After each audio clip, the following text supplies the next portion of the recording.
does somebody have to write an email every single day? And in total, I've sold over 10 million worth of coaching through email alone. Is this like a 10,000 word essay?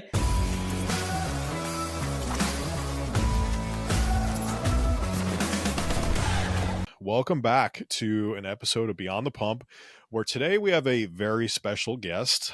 Mike, I think I've known you, or Andrew and I have both known you since like 2021. So we're going on 4-ish years. You know, we won't let the truth get in the way of good marketing here. So we'll round up to 4 years. But yeah, man, welcome. We're excited to talk about acquisition, but in maybe a different light for all of our coaches out there. So Mike, introduce yourself real quick for everybody. Yeah, thanks for having me on. So I started in this industry a little over a decade ago as a personal trainer, then moved to a nutrition coach for another company, then started my own nutrition coaching business in 2018. I still have that today. And then I started getting a lot of requests from other coaches who wanted to understand how I scaled my business so quickly, because I'm not like all that entertaining on social media, and I didn't have a huge following at the time. It's grown over the years, but mostly my business grew on email marketing, and I was doing the thing that not a lot of coaches were doing. And it wasn't because I was smarter or had any sort of insight. It was just a happy accident. I started writing a daily email and kept doing it, and it kept growing, and people kept signing up for my coaching program. So that kind of launched me into more business coaching around like my specialty, which is copywriting, email marketing, and that whole world. So that's what I do now. I still have my nutrition coaching business, and now I help other coaches really, I guess you could say, in the business coaching space, but it's more targeted with email marketing, copywriting, and messaging. Those are my superpowers. So what college did you graduate to learn all about this copywriting and email marketing stuff?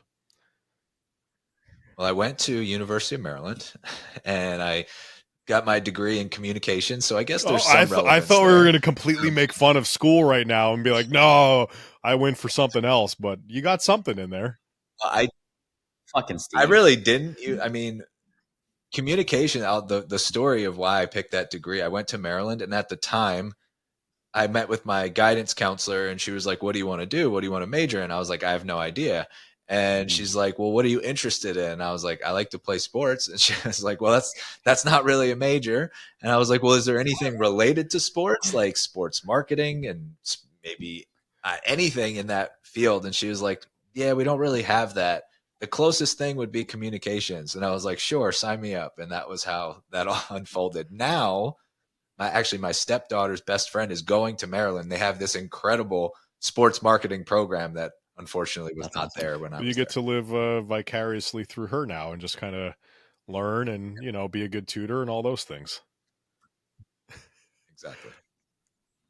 So hang on, before we move on though, out of curiosity, you know, obviously you kind of tongue in cheek say like it might be some carryover. What are some things for people that might be considering a communications degree and obviously like aren't sold on that? What are some things they can expect to learn, and is there any transfer, and would you do it again?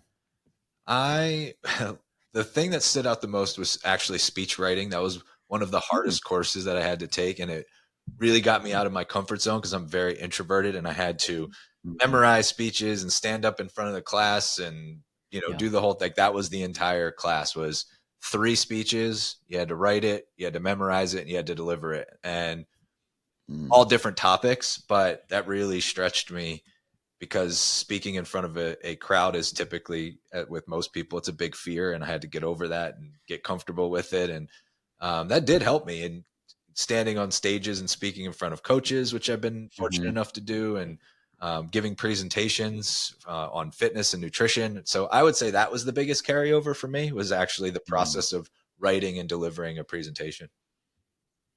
Do you think would you say that has to be hidden behind the paywall of an academic program, or is that something that people can do elsewhere? You probably learn it, you know, through experience. And I do think it helps to have some structure and learn, you know, get your writing and your speech writing in particular with this topic, like to get some feedback on it from somebody who lives it and breathes it. So I'm sure you can do that outside of, you know, university, but yeah. That makes sense. Well, I mean, you've mentioned this term copywriting, and prior to my time in outside of the education role, it was something that was unfamiliar to me. Maybe you can take a second and expand on as we segue into that, like what is copywriting, and maybe like why it's relevant for coaches.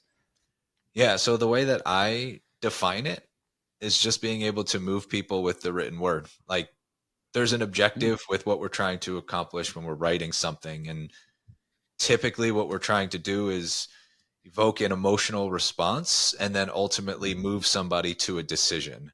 And I think it's important that I'm not sitting here saying move somebody to buy or move somebody to enroll or move somebody to give you money, but it's to move somebody to a decision.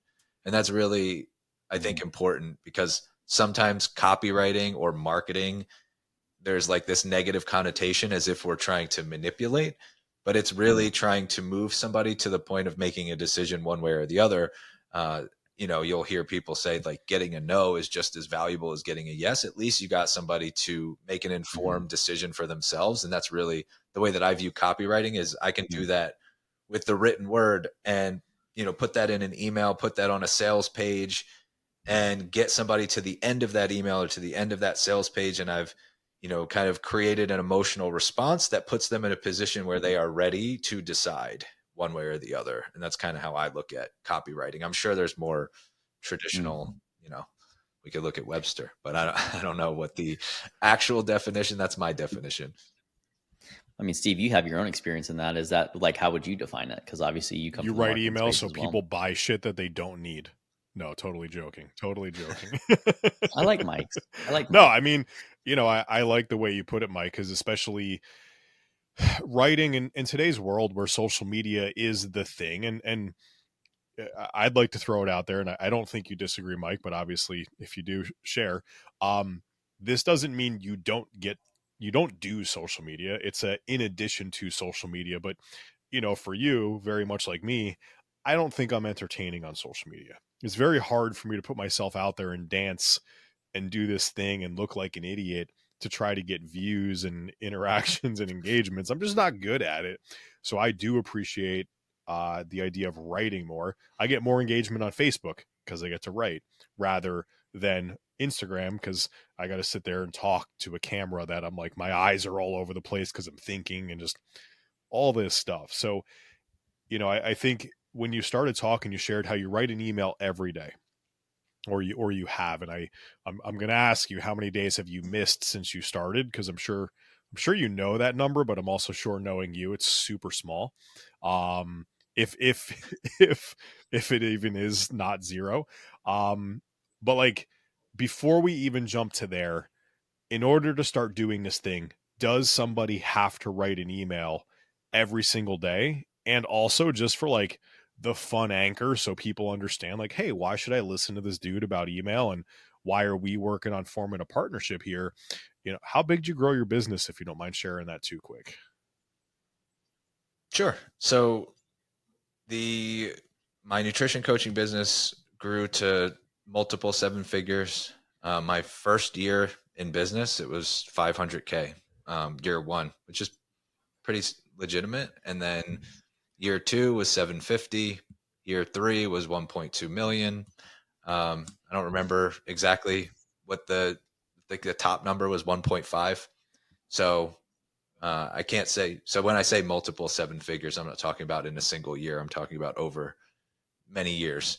But Mm, in total, so it's over seven figures a year. And in total, I've sold over 10 million worth of coaching through email alone, wow. through my own business and through ghostwriting for other businesses. So ghostwriting is basically where I'm writing as somebody else, and then they're sending that email, and then they're getting paid based off of the work that I've written for them. So through my business and through other businesses that I've ghostwritten for, I've sold over 10 million in coaching, just coaching, Okay, um, so we're through about to email. dive into something that is a at least a $10 million piece of advice coming up here, is what I hear us saying right now. Cool. All right. Correct. So, out of the gates, do I have to write an email every single day? Because I've not written an email for the past 10 years of my life. No, definitely not. That's like a client who's never worked out before saying, do I have to go to the gym 7 days a week? Of course not. Our coaches are better than that. They know we start with the minimum effective dose. We start with what you can stay consistent with. Just sending an email once per week, you'll be light years ahead of most coaches. The other part of email marketing that I love is the competition is almost non-existent. So if we talked about like social media, anytime I show up on social media, I feel like I'm competing with these ridiculously talented creators who have all the best graphics and That's they're funny and crazy. they're entertaining and they pull in and they're like, these transitions, they're using all these props and everything. And I'm like, who has the time for that? Whereas if you read email, even from like big companies who are, 7-figure, 8-figure, 9-figure businesses, read their emails and you will not be overwhelmed at all. They suck. Just straight up. Like email marketing is not done well across the board. It is very effective. But if you look at like Walmart's email, it's like, we have a sale on lawnmowers or whatever the fuck they're selling. Like there's no like talent. It's just, here's the promotion that we have, go buy it. Where if you're a coach and you can just get a little, like, be a C minus email writer, you are going to be in a class of your own because there's just not that much competition. So being like somewhat average at email, you're actually at the top of your class. Well, I mean, I guess in that regard, when you say done well, and I'm clearly the least educated one in this domain and in this conversation. Like, what is something that's done well versus not done well for the audience, and mostly for me? Mike, How I feel would like you Andrew's version describe of an that? email is like Andrew's PubMed ID with a whole dissertation about shit. So sorry, Andrew. So Academic for life. it depends on the intent. So I look at it as, if you are connecting with your audience through your emails, so they're getting to learn about you, your personality, your values, like that's super valuable. If you are solving a problem for your audience, like just one small micro problem that is bugging your ICA, your ideal client avatar, it's just that little pebble in the shoe that they can't get out, and you just give them some, how to, some action steps. Hey, I understand this pebble in your shoe problem, and I'm going to tell you how to remove it. That's done well.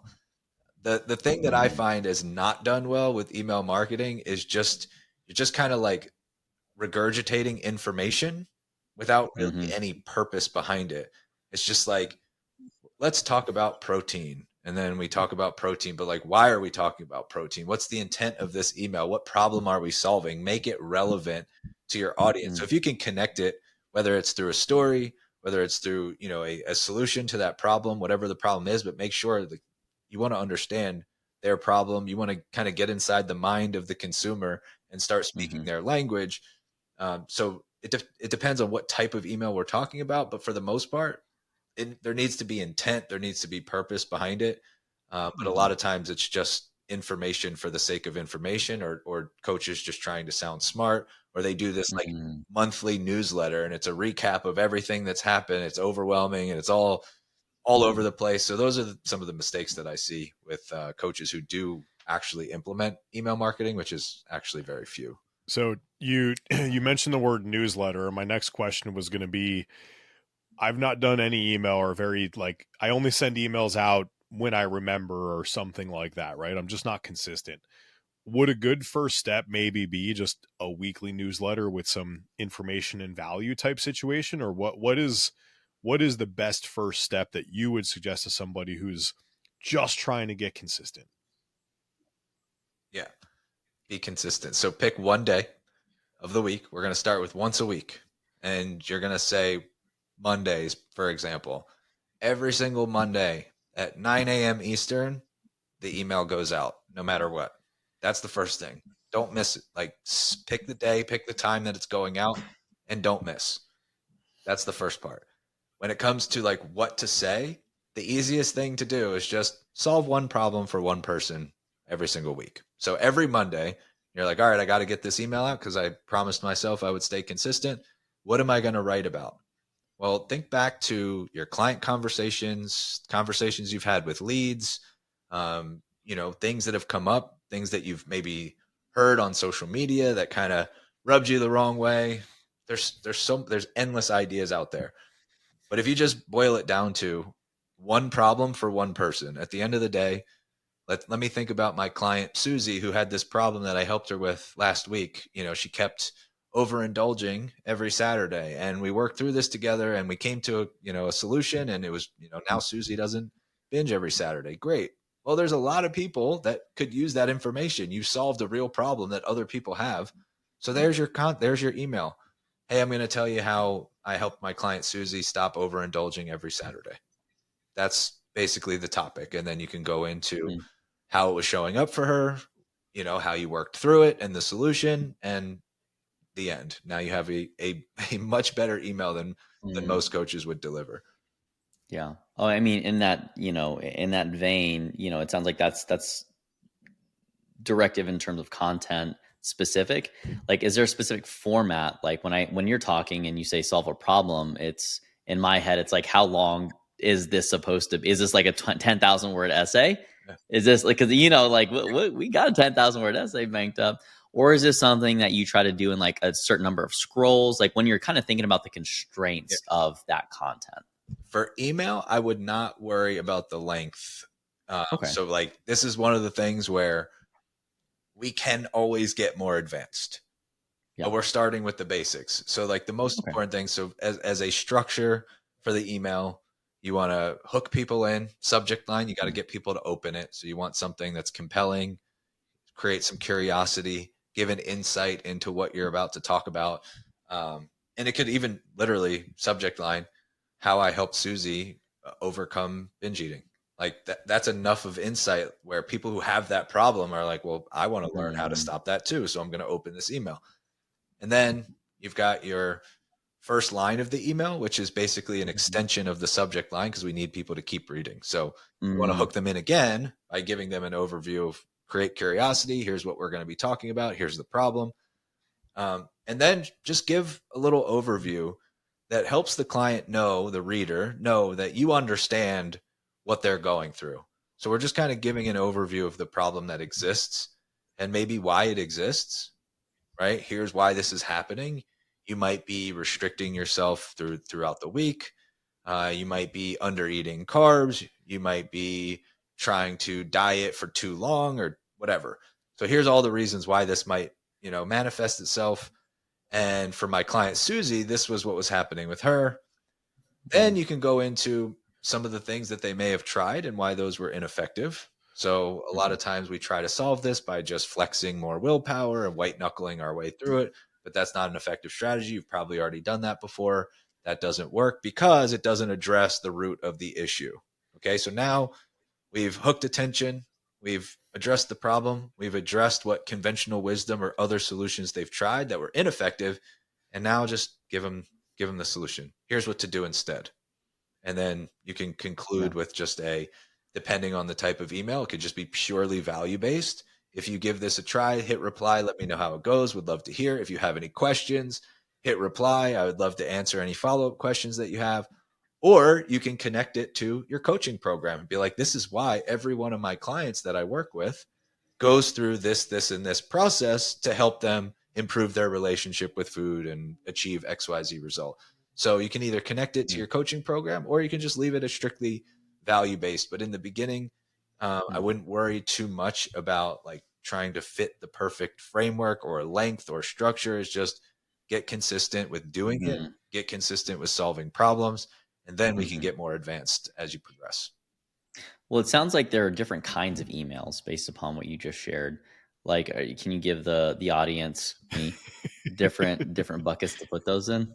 Yeah, so we have I typically go with different buckets of content, and I also have different styles of so pretty straightforward. You can have offer email, so direct call to action email. It's like I'm trying to sell something, I'm trying to get an application, I'm trying to get a call, I'm trying to get something. I want you to take an action.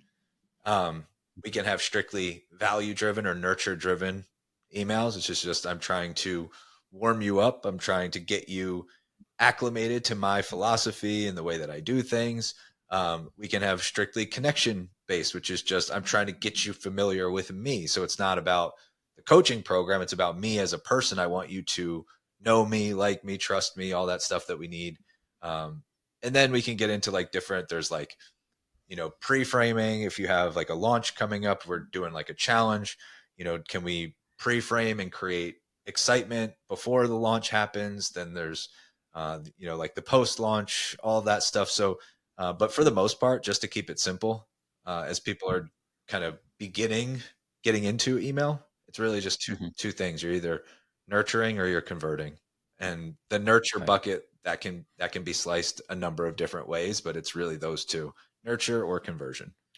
Mm. So as Retail you nurture. kind of talk through this, there's obviously a lot of ways somebody can go. So step one, if you're not doing it, start doing it. Mondays 9 a.m. or whatever is appropriate for you. Figure out a conversation you have, solve one problem for one person, and just put it out there. Because and I love the way you kind of position that. What, through your history of writing emails, because at some point in time you were just starting out and one email a week, one problem, one person.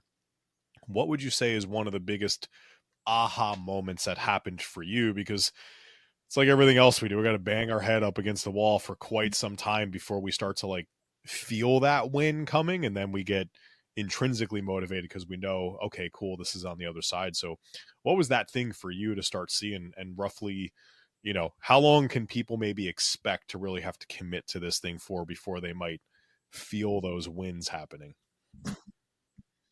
Yeah. So for me, it was just how powerful stories are. And my own story, that was the thing that I noticed when I started growing my business, is like almost every client, when I asked them, like, what made you reach out or what made you sign up, it was always my story.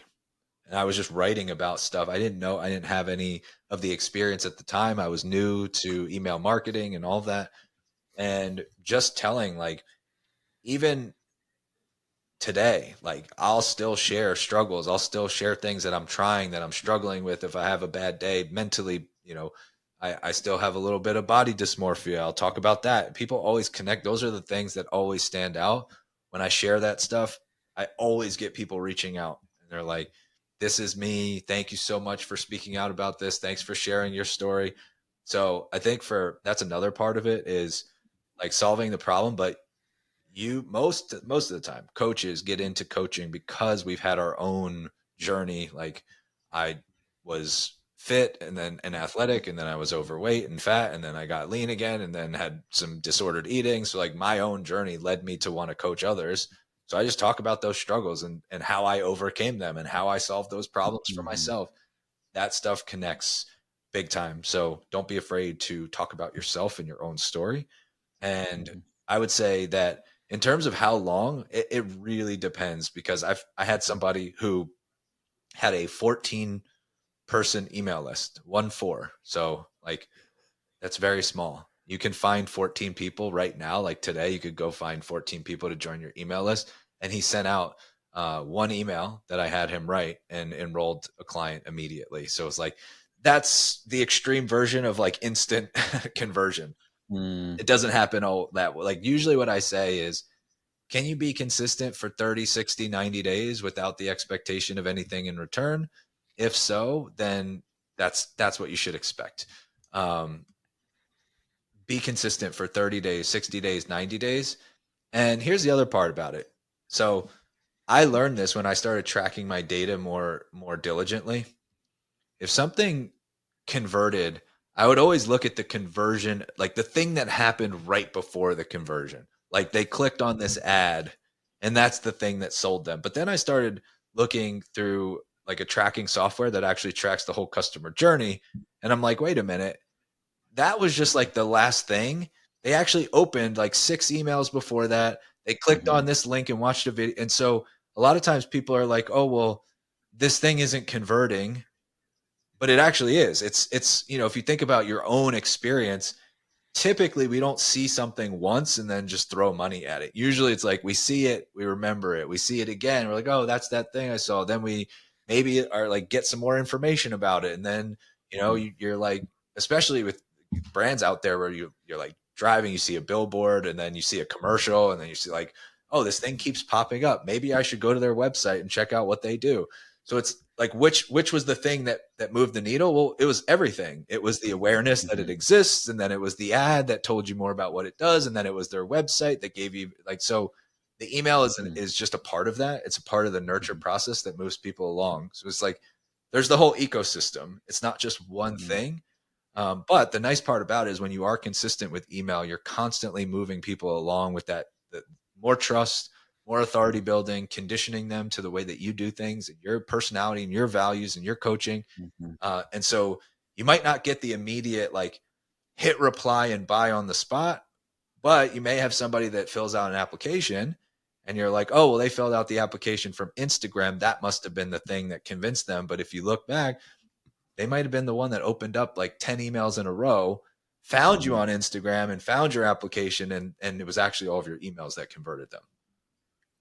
As you're talking about that, it sounds like what I used to do in high school, which was when I didn't know the answer to a test and it was an essay question, you just write long enough and eventually you trip into the right answer. And it sounds like with emails, if you just do it long enough, they'll eventually buy It something. is. Yeah. Yeah. It's such a great nurture platform, like so underutilized. And the funny thing is that all the statistics are out there. So Mhm. anybody can go to Google. And I highly recommend if you're a coach, you do this and just go to Google and say, what is the average ROI for email marketing? Just type that in and you'll be blown away. Every single year, email crushes every other platform and it's not even close. Like crushes when it comes to dollar spent, return on investment for email marketing. No social media channel comes close. Nothing else comes close. Every single year, email is number one. Yeah. Well, it sounds like you're definitely a strong proponent of that. You mentioned a word specifically called nurturing, and we've kind of danced around the topic a little bit in previous episodes, but I don't think we've ever explicitly defined it. How would you define nurturing? How is that important to a coach? And what are some other alternatives to email so that way they have a frame of reference? Yeah. So the way that I look at nurture is we're moving somebody along the buyer's journey or the customer journey or however you want to define it. So I look at it as kind of like 5 steps. You've got the first phase, which is completely unaware. I don't know what I don't know. I don't even know that I Mhm. have a problem. Mhm. Then and those people are hard to reach, so I typically don't Mhm. mess with that group. Like if I don't Mhm. like this is somebody who if we're talking about weight loss, like maybe they're overweight, but they don't care. They're just living their Mhm. life and it's not a problem for them yet. Mhm. Or maybe it never will be. They're just in that bucket Yeah. of I don't think I have a problem or I don't even care that I have a problem. Then there's the problem aware, which is like, oh man, I Mhm. tried to keep up with my kids on the playground and like I got out of breath pretty quickly. Like this weight is kind of an issue.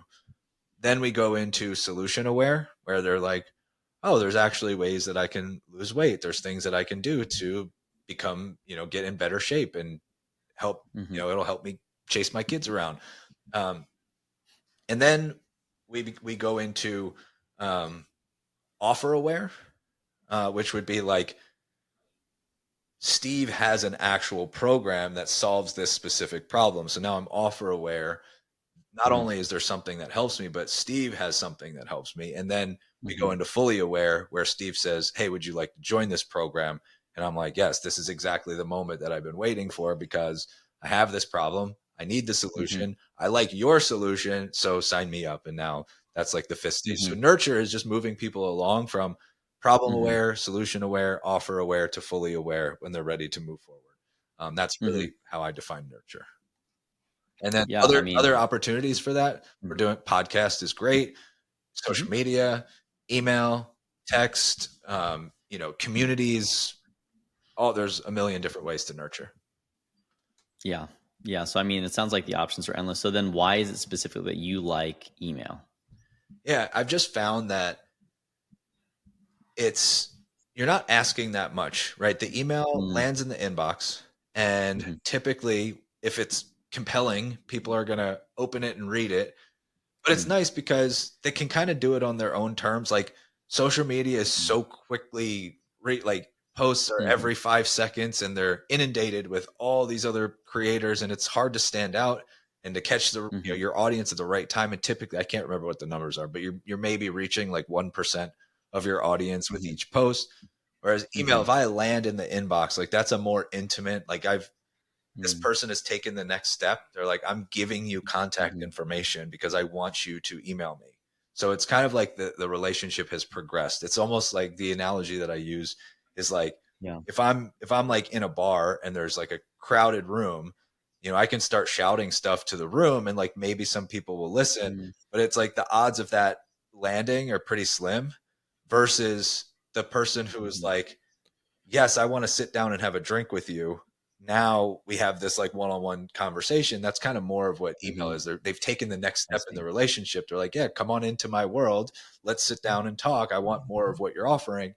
Mhm. And again, like it's not like the email goes away unless they delete it. So it'll sit there in their inbox. And then, when Mhm. they have a moment free at work or when they get home from work or first thing in the morning or Mhm. whatever, Mhm. um, most of the time the emails are read within the first hour of it being sent. So typically you're going to get a lot of people Jesus. who, especially if you're consistent and you're sending them at the same time, you start to condition your audience and they expect it. Mm. If I've had moments where I've had like a tech issue and my email Mhm. delivery software was delayed like a couple hours, and I had people messaging me like, "Hey, where was your email this morning?" I'm like, "Oh, it's coming, just some software issues." No, like, but people start to expect this is the Mhm. time that it's going to be delivered and they start to look forward to it. So I find that for those reasons, it's a little bit more of an intimate setting with Mhm. somebody. They've already progressed the relationship forward, Mhm. and they can kind of read it at their own time, and it doesn't get lost in the craziness of social media. I think it's an effective, and podcast is similar. I think podcast does, is another great opportunity for like longer Mhm. form Mhm. nurture. Yeah. Well, and it's I'll go let you ahead, go, Steve. and then I'm going to jump in. Yeah, I have one more question. So, like, when you consider the nature of, and I think I can't remember who it was, but they said, "Oh, my post only got 100 views," and then it shows a room of actually 100 people. I think having clear goalposts are really important for people to wrap their brain around this as they start to get in there. Obviously, like the subject matter, the length, the formatting is going to evolve as they become more sophisticated, but is there something that would be a reasonable expectation from an outcome, such as like, hey, I've had, I think open rate is something that some people might start to get sucked into. Like, what are the top two or three things that people should pay attention to determine if they're moving in the right direction? Yep. And it's having a positive effect. Yeah, open rate's a good one. You want to look at, are people actually reading them? So especially in, Okay. in the early phases, early stages of email marketing, like you want at least a 40% open rate when you're Mm. smaller. As your list grows, it'll go down, just by the nature of growing, speaking to a larger audience. But for the most part, in the beginning, most of the time, people who are in that like first 500 subscribers, you should be in that 40 to 50% open rate range. So that is Okay. something to pay attention to. The other thing is like, are you actually getting replies? Are you getting click throughs if you're posting a link? So like the call to action, if it's a reply, are people engaging? If it's a link, are people clicking on it? If you're like, connecting it to a podcast Mhm. episode or to your Facebook Mhm. community or to a training that you did, or to an application or to sign up Mhm. for something, like whatever it is, are they taking Mhm. the action? So those are Mhm. those are like the main ones that I would look at: click through rate, open rate, and then are people actually responding and engaging? Okay. And then when they get really sophisticated, what 50 things should they? Oh, no, I'm kidding. So, Kidding. as we near the end of this, and for those of you listening, this is going to be a two-part series, which is going to be exciting. I'd love for you, Mike, to kind of share in a minute or two what we have to look forward to in the next episode, right? Because you're obviously leading community, you're helping a lot of people with email. We're working on finalizing our partnership to give everybody in our world access to this. So just talk about that a little bit. Let's set that really good hook. Let's make sure they understand why they're going Yeah. to come back, and let's set that trap, if you will. Yeah. So I found that the power of email marketing, there's so many capabilities that we have. And a lot of it can be done through automations and systems that don't require you to constantly like do all of the work. Like with social media, Mm. we're constantly doing the posting and coming up with Mhm. content and all of those things. So like, for example, taking a new subscriber and taking them through like a welcome sequence that triggers automatically when somebody signs up for your list. they get a series of emails that warms them up and nurtures them and presents an opportunity for them to step forward and fill out an application and book a call. That's something that you don't have to constantly do. You set it and you don't forget it, but you set it and you monitor and see how the results are. But there's so many capabilities like that. Following up with leads, not letting leads slip through the cracks, having series and sequences that go out automatically. There's ways to kind of filter your audience with people who are, more avid readers versus people who don't really open your emails. So you can start to create buckets of warmer leads versus colder leads, which creates more opportunities to like reach out to the people who are more ready to buy. All of that takes a lot of work, but I found a lot of shortcuts in that process. So that's pretty much what I've spent the last couple of years building, is a platform and a way and a membership for coaches to automate, to find like best practices, to set things up in a way that is very streamlined and efficient. So it's kind of like this all-in-one system that makes getting new subscribers, nurturing your subscribers, and converting your subscribers a lot more streamlined and efficient. So that's kind of what we're going to be talking about on the next episode, which I think most coaches need, because again, there's a lot of powers and capability, but it can be a lot of time. So I've kind of done a lot of the heavy lifting for everyone who wants to take advantage. And being that I already know what's on the other side of this, you did all of that stuff and have it all set there, templated out, and making life easier for somebody for less expensive than what it would actually cost them to go have their own platform through another company. So it's almost like one of those just no-brainers where it just, not only is there a shit ton of value, it's like stupid high value in terms of it's just cheap for what you get. Like Mike literally built something that is 10x, feels like I'm undercutting what it actually is, but 10x the value of what they have to pay. So, yep, I would 100% agree with that. Well, anyways, Mike, we appreciate you coming to hang out for the day. We can't wait for round 2. For those of you listening in, go find Mike on social media. We'll link it in the notes. Really good guy. He does a lot of dancing things on the TikTok and the Google. So definitely go look. But I would encourage you just to kind of go check Mike out. We are going to have round 2. We appreciate spending some time today, and for you listening to Beyond the Pump, where we break down the fitness of business, where we break down the business of fitness and nutrition. If you don't subscribe, if you haven't liked us, hit that like button. If you haven't subscribed, smash that subscribe button, and we'll see you next time, gang.